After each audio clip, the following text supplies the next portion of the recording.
कहानी की शुरुआत होती है सरहद के उस पार, पाकिस्तान के एक अंधेरे और खौफनाक तहखाने से, जहां सन्नाटा भी चीखता है। यहां हमारी मुलाकात होती है मेजर इकबाल अर्जुन रामपाल से, जो सिर्फ एक आईएसआई ऑफिसर नहीं बल्कि दहशत का दूसरा नाम है। उसे एंजल ऑफ डेथ कहा जाता है और उसका सिर्फ एक ही मकसद है, भारत को सीधा मारने के बजाय उसे 1000 जख्म देकर धीरे धीरे तड़पाना। फिल्म के पहले ही सीन में उसकी क्रूरता देखकर रूह कांप जाती है, जब वह भारत पर एक ऐसे विनाशकारी हमले का प्लान बनाता है जो इतिहास बदल कर रख देगा।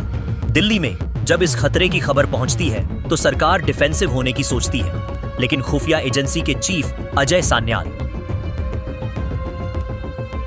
आर्स माधवन टेबल पर मुक्का मारकर कहते हैं, अब बचाव का नहीं, वार का वक्त है। सान्याल एक नया सिद्धांत लाते हैं, ऑफेंसिव डिफेंस, यानी दुश्मन के घर में घुसकर उसका खात्मा करना।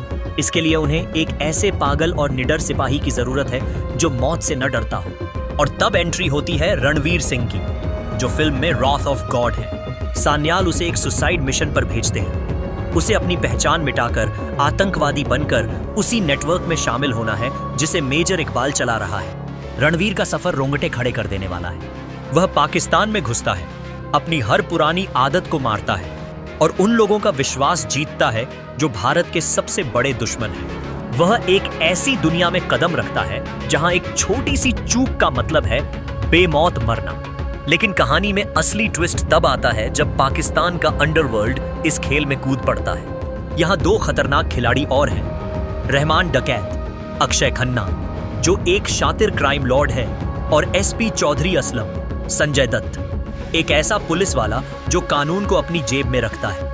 रणवीर इन तीनों के बीच एक चक्रव्यूह में फंस जाता है। उसे मेजर इकबाल की जासूसी करनी है, रहमान के गैंग का भरोसा जीतना है और संजय दत्त की गोलियों से बचना है। जैसे जैसे हमले की तारीख नजदीक आती है, सस्पेंस अपनी चरम सीमा पर पहुंच जाता है। रणवीर को पता चलता है कि इकबाल का प्लान उससे कहीं ज्यादा बड़ा है जितना उन्होंने सोचा था।